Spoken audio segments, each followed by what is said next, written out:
مساء الخير، يا رب تكونوا كلكم كويسين. لو عندك ربع كيلو لحمة مفرومة بس ومحتاسة هتعملي فطار ايه؟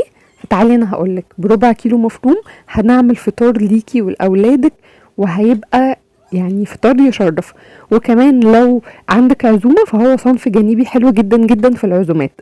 النهارده انا اللي معايا ده نص كيلو لحمه مفرومه، بس انا مش هستخدمه كله.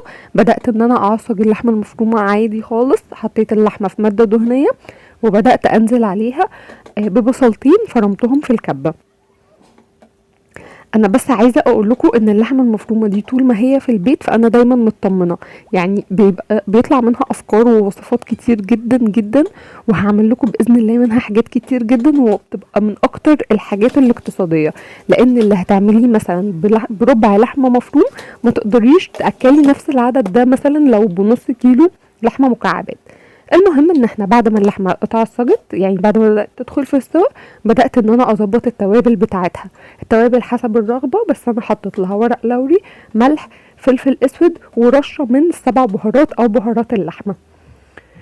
وبعد ما اللحمه استوت خالص شلت نص الكميه على جنب.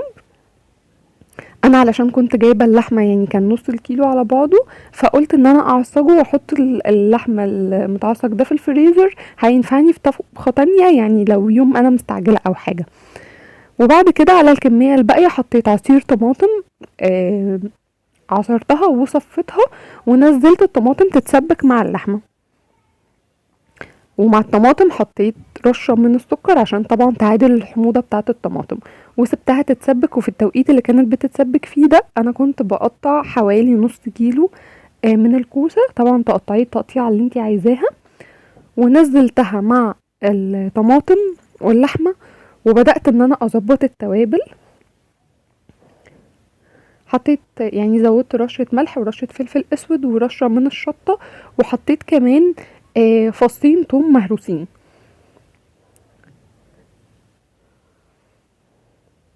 لو عايزة كمان تحطي مكعب مرق برضو بيبقى طعمه حلو جدا، يعني بيفرق في الطعم. لو انتي مش بتستخدميها خلاص مش مهم استغني عنها.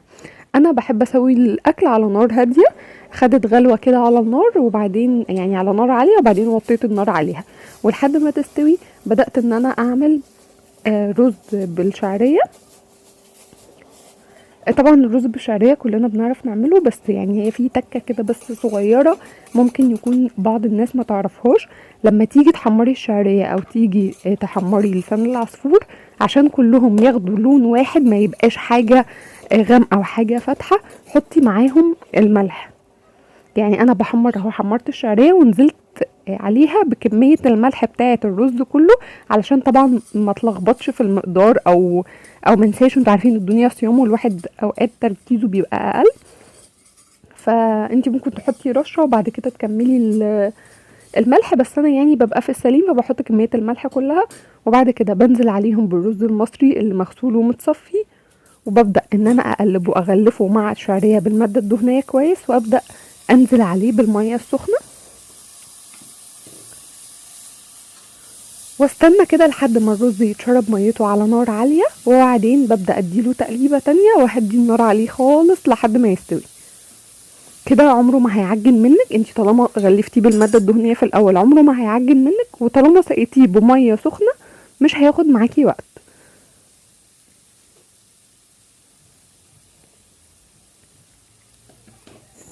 زي ما قلت لكم الوصفه بتاعت النهارده دي تعتبر اقتصاديه جدا، ومش هتبقي محتاجه معاها اي حاجه غير مثلا لو حبيتي ان انتي تزودي طبق من السلطه، او تقطعي مثلا شويه خيار مع شويه طماطم كده، او حتى طبق من يعني مخللات. لو عندك مثلا اي مخلل في البيت حطي طبق منه. هنا كده كانت الكوسه خلاص استوت. انا بس هنا بوريكم ان كمية اللحمة جوه مش قليلة خالص، كمية اللحمة كويسة جدا، يعني كمية معقولة جدا جدا. وبوريكم برضو كمية اللحمة التانية اللي انا حطيتها في كيس تلاجة، وهحطها في الفريزر علشان ما تفكروش ان انا يعني زودت الكمية من وراكم. لا خالص، الوصفة دي فعلا بربع كيلو بس من المفروم، وبتطلع كمية فعلا معقولة جدا، ماهيش قليلة خالص. يعني ما تتخضوش من فكرة ان هي ربع كيلو بس وان هي هتطلع قليله او كده، لا خالص. طبعا في الظروف اللي احنا فيها دي محتاجين ان احنا يعني كل حاجه تبقى بحساب، بس في نفس الوقت مش هنجوع يعني ولادنا. فيعني تحاولوا ان انتوا تدخلوا البروتين بكميات معقوله في وصفات يعني تبقى اقتصاديه الى حد ما. تقدري تقدمي الاكله على كده، بس انا بدخلها في بايركس وبدخلها شويه تحت الشوايه. لو عايزه بقى تدخليها في طاجن، لو عايزه اصلا من البدايه تعمليها في صينيه وتدخلي الصينيه الفرن براحتك. شلت بس كده ورق اللورا، يعني تحاولي ان انتي تشيلي اي حاجه بتبقى ظاهره من التوابل، وسويت كده يعني سويت الحاجه في الطاجن كويس لان كان جنب وجنب، ودخلتها الشوايه. وده الشكل كده النهائي بعد ما طلعت. هي كانت محتاجه ان هي تقعد تحت الشوايه كمان شويه، بس كان خلاص يعني ما كانش فيه وقت. كان المغرب خلاص. اكله حلوه جدا وسريعه جدا، ما بتاخدش اي وقت خالص في التحضير، وهتعجبكم وفعلا طعمها حلو جدا. وما تنسوش بقى ان انتوا تحطوا اللايك وتشتركوا في القناه.